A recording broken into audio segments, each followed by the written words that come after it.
More on the sport and the business of Super Bowl, let's bring in Dr. Daniel Kelly, the Academic Director of Graduate Programs at the Preston Robert Tisch Institute for Global Sport at New York University. Welcome back to the program. Thanks very much for taking some time. I want to bring our global audience up to speed why this game is such a big deal.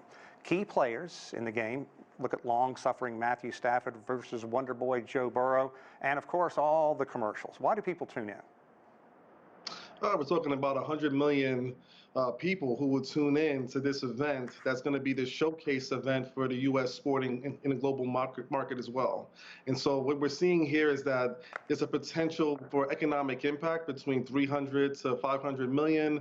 The amount of opportunities for citizens to enjoy this game because it's the pinnacle. It's the only sporting event in U.S. sports that is ended in one game, aside from the NCAA March Madness.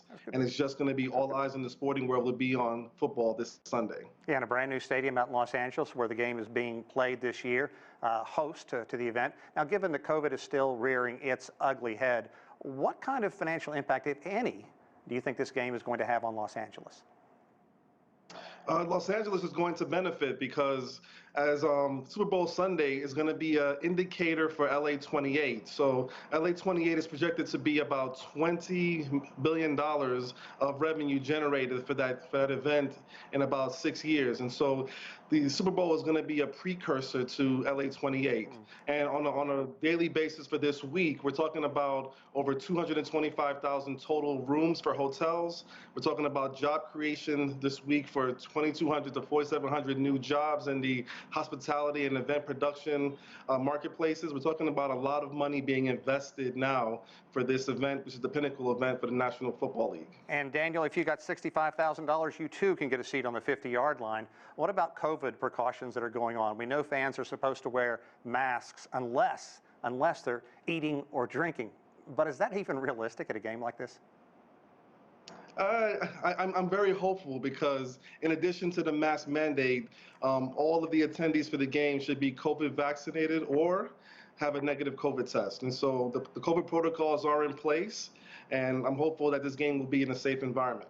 Okay, now we had a very comprehensive story just on, I hope you had a chance to hear it, on the NFL's racial diversity. Coach Brian Flores raising some very alarming concerns. Now, broadcasters who, of course, pay a fortune for the right to air this game tend to sweep controversies under the carpet. Do you think that Flores' allegations are going to have a thorough vetting in the NFL? I think they are. I think this case is going to be a case of due process and, of course, due diligence. And so this court case is going to have a negative cloud over the game. But I think for those 60 minutes on Sunday, it's going to be about football. But on Monday morning, it's going to be front and center in the media, front and center on the NFL's attention. And the Brian Flores case is going to open up a lot of doors as far as what's happening right now with racial equality for NFL coaches. I want to squeeze in a couple of questions real fast. Gambling, we had a good story on that as well. It's exploded 8 times the amount this year compared to last year. I mean, this seems like it's courting trouble.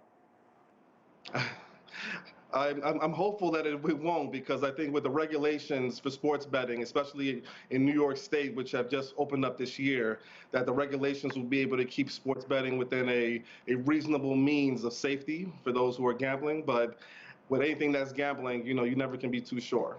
And what about halftime show? That should be pretty amazing this year. The halftime show is going to be amazing because it's going to be nostalgia. It's going to be it's featuring acts from the 1980s and 1990s, celebrity groups, and between the halftime show and the commercials this year, we're going to see a very big increase in entertainment value. I'm really excited about the commercial slate this year because it's going to be a new edition of crypto.com companies, which are going to be FTX trading as well as crypto.com, and they're looking to target Gen Z and millennial consumers. And so we're going to see a lot of changes this year with the Super Bowl halftime show as well. And to pick up on one of those ads, fortune favors the bold. Who do you take? I hope the Bengals win. I'm hopeful for the underdog as well, but this may be the Rams' year. We'll see. Okay, looking forward to the competition. Okay, Dr. Daniel Kelly, Academic Director of Graduate Programs at Preston Robert Tisch Institute for Global Sport at NYU. Thanks again. We appreciate it.